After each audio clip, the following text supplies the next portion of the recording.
Mr. Prime Minister, it is an honor to be back here. I've been here many times before as an American visiting and then as a member of the United States Senate, but now for the first time as the Secretary of State of the United States, and it's an honor to be here.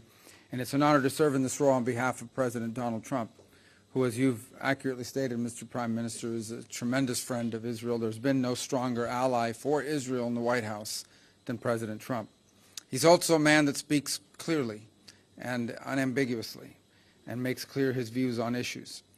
The first he's made clear is, and as you've pointed out, and the hostages need to come home, they need to be released, and you work in very close coordination with him.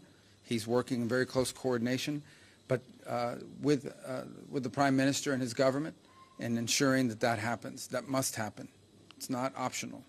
And would add that that's a goal we share in common, and that is something we work on very closely together.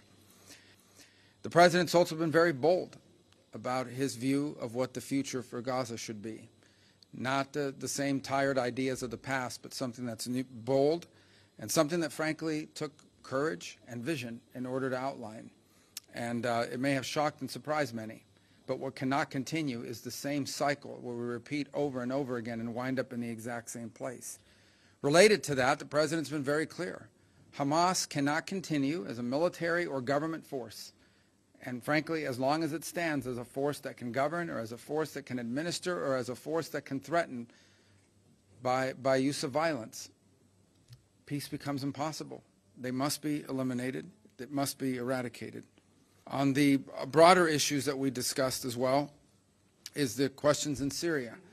And while the fall of Assad is certainly promising and important, if Syria replacing one destabilizing force for another is not a positive development.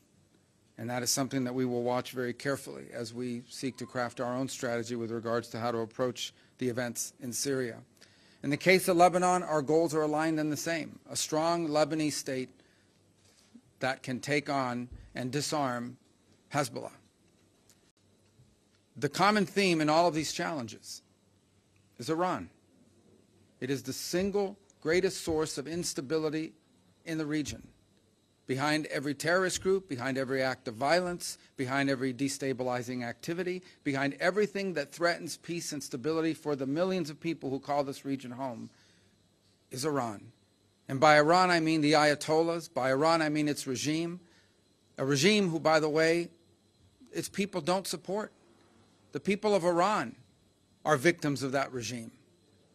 And so I think it's important to constantly point that whether we talk about Hamas, or we talk about Hezbollah, or we talk about violence in the West Bank, or we talk about destabilization in Syria, or we talk about any of these issues, the militias in Iraq, they all have behind them one common theme: Iran. And that must be addressed.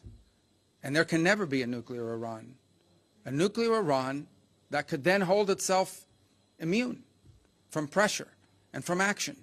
That can never happen.